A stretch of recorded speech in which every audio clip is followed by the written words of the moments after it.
మార్చిన ఇళ్లకు ఈఎంఐ, రేవంత్ అన్న ఇల్లు సేఫ్.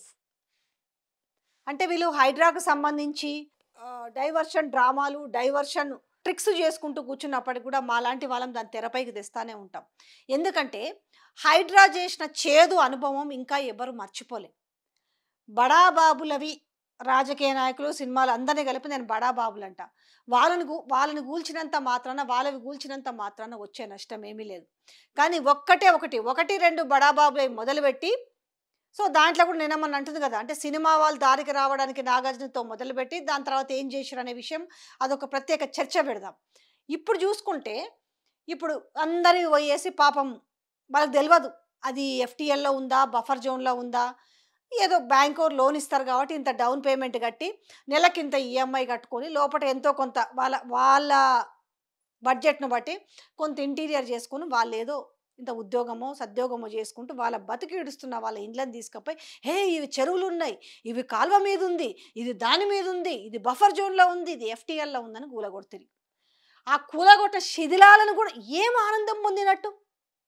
పోనీ మొత్తం హైదరాబాద్లో ఎన్నున్నాయనేసి మార్కింగ్ చేసి, ఇప్పుడు చేసారు కదా మార్కింగ్, రోడ్డు విస్తరణ విషయంలో ముందుగా పోయి మార్కింగ్ చేసుకున్నారు కదా.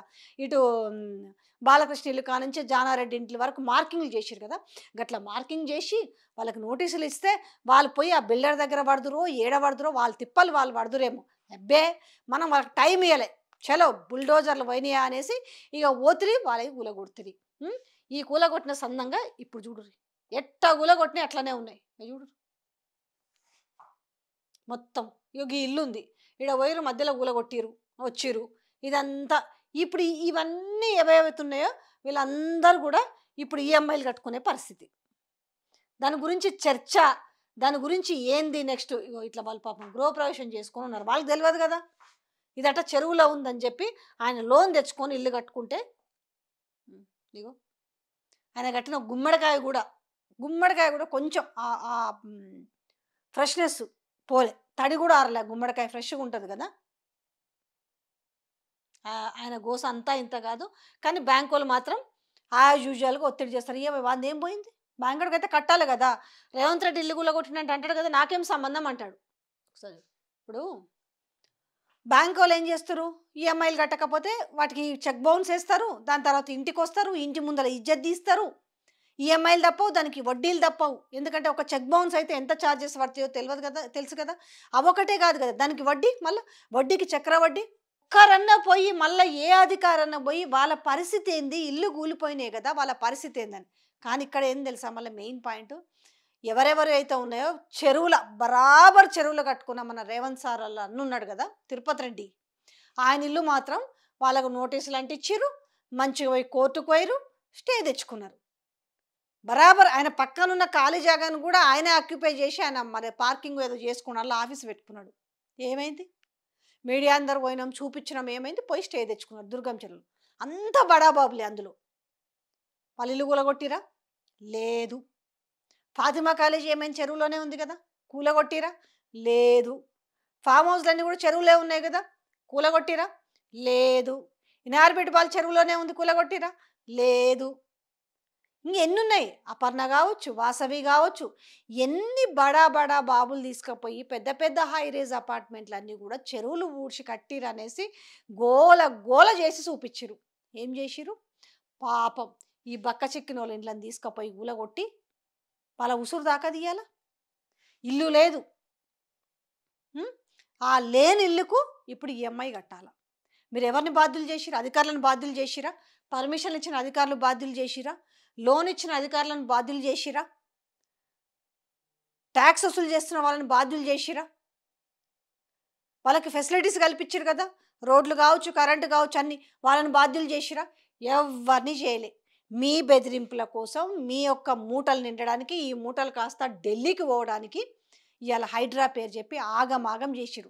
తర్వాత రోజుకొక నిర్ణయం ప్రకటిస్తారు, కట్టినవి గులగొట్టము, కట్టబోయేవి గులగొడతాం అనేసి.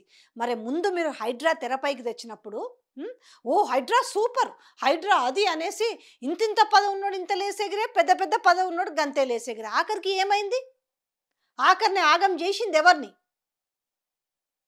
మధ్యతరగతులను ఆగం చేసిరు కూలగొట్టి. ఇలా కనీసం మీరు ఆ జాగాలో ఉన్న దీన్నన్ని ఎత్తేసిరా, బుల్డోజర్లు పోయినాయి, కూలగొట్టిరు వచ్చిర్రు.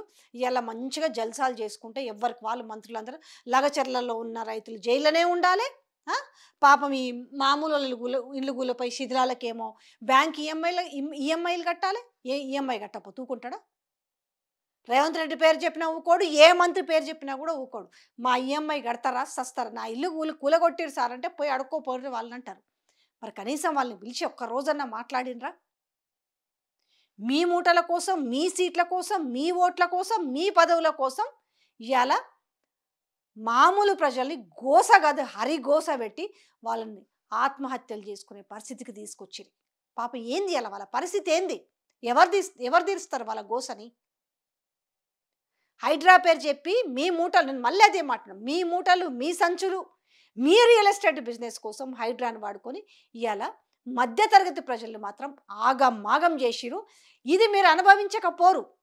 ఎందుకంటే ఈరోజు మీద అయ్యుండొచ్చు, కానీ మరొక రోజు మీద అవ్వదు. అందుకే అంటారు పెద్దలు, కొన్ని రోజులు చీకటి, కొన్ని రోజులు వెలుగని. కాకపోతే వీళ్ళ గోస తీర్చేటోళ్ళు ఏరియాలు ఇలా మీరు తీర్చిరు. మంచిగా మీరు విమానాలలో తిరుగుతున్నారు, పెళ్ళిళ్ళకు పేరెంటాలకు తిరుగుతున్నారు, జల్సాలు చేస్తున్నారు, విందులు చేస్తున్నారు, వినోదాలు చేస్తున్నారు. కానీ వీళ్ళు దినాం ఏడ్చుకుంటూ కూర్చుంటున్నారు. బుక్కెడు తిండి తినలేక వాళ్ళ కన్నీళ్ళు చెరువులై పారుతున్నాయి. మీరు చెరువులో ఉన్నాయని సిద్ధి చేస్తారు, కానీ వాళ్ళ కళ్ళ నీళ్లకు ఎవరు విలువ కడతారు? ఇలా వాళ్ళ బాధను ఎవరు తీర్చగలుగుతారు?